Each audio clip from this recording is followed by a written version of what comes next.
அன்பார்ந்த மாணவர்களே, இன்றைய காணொளியில் தரம் 5 புலமை பரிசில் பரீட்சை பகுதி 1 வினாத்தாளில் வினவப்படும் நுண்ணறிவு வினாக்கள் சிலவற்றுக்கு விடை காணும் நுட்பங்கள் பற்றி காண இருக்கிறோம்.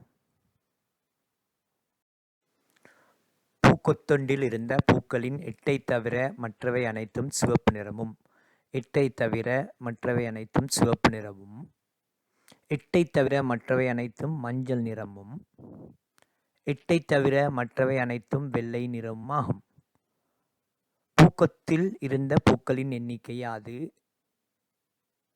முதலாவது விடை 24, இரண்டாவது 20, மூணாவது 12. ஆகவே 8 சக 8 சக 8, அதாவது தரப்பட்ட ஒவ்வொன்றும் பூக்கள் எண்ணிக்கையோடு சேர்த்து தவிர தரப்பட்ட 3 8களை நாங்கள் கூட்டுவோம். கூட்டினால் 24, 24 2ஆல் பிரித்தால் 12. ஆகவே 12 இதில் வரும். 8ஐ தவிர என்று தந்துக்கிறாங்க. ஆகவே 12 பூக்கள், மொத்த பூக்களின் எண்ணிக்கை 12. ஆகவே இதில் மஞ்சள் 8லிருந்து 12லிருந்து 8 கழித்தால் 4 சிவப்பு பூக்கள். அடுத்து 12லேருந்து 8 கழித்தால் 4 மஞ்சள் நிற பூக்கள். 12லேருந்து 8 கழித்தால் 4 வெள்ளை நிற பூக்கள். ஆகவே இதுக்கு சரியான விடை 12. இங்கே இருக்கிற ஒவ்வொரு நிற பூக்களையும் சமமான எண்ணிக்கையில் காணப்படுது, 4 4 4. ஆகவே சரியான விடை 12.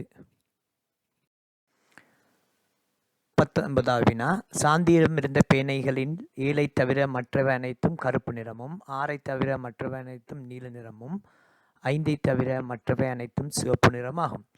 சாந்தியிடமிருந்த நீல நிற பேனைகளின் எண்ணிக்கை யாது?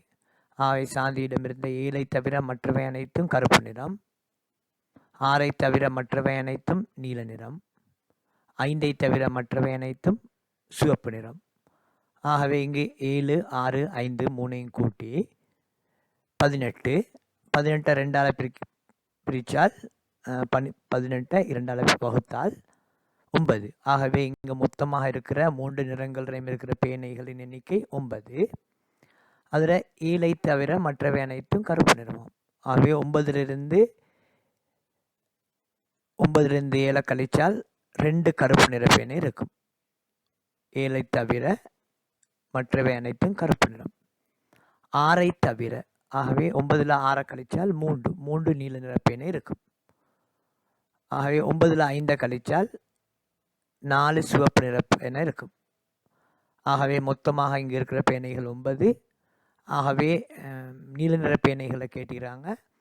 9 பேனைகளில் 6ஐ தவிரனா 6 கழிக்கணும். 6ஐ தவிர மற்றவை அனைத்தும் நீலம். ஆகவே சரியான விடை 3.